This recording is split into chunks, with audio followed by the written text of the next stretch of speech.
partir comme un seul homme, dans des petits airs sous Rio.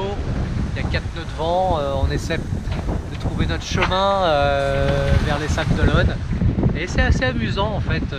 Bon, on n'est pas rendu, mais globalement l'ambiance est bonne, on s'amuse beaucoup le bateau et moi, on forme vraiment une super équipe.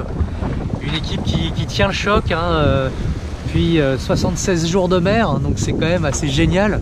Et je pense que ce qui fait notre réussite, c'est que dans cette équipe de deux, moi j'ai jamais fait mystère de ma fragilité. Je sais que je suis le maillon faible de cette équipe. Le bateau lui est parfait, hein, il pourra aller beaucoup plus vite avec un skipper très expérimenté. Mais c'est moi qui suis le moins expérimenté, c'est moi qui suis un peu le plus fragile. Et notre force a été de se mettre au diapason de cette fragilité.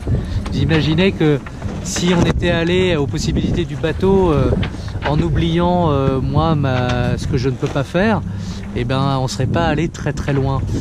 Et ça, je pense que c'est le propre des équipes qui sont très performantes, c'est qu'elles arrivent à créer une atmosphère dans leur sein où chacun peut dire ça je sais faire, ça je sais pas faire, où chacun peut dire ses fragilités.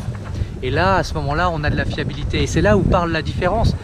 Tout le monde n'a pas que de la force, tout le monde on a chacun des forces et des faiblesses. Ce qui est intéressant, c'est de les exprimer et de mettre ses forces au service du groupe et de bien signaler ses faiblesses pour que le groupe puisse pallier ses faiblesses. C'est ça ce qui est intéressant. Et donc la clé en fait, c'est de créer une atmosphère où chacun peut dire ses fragilités.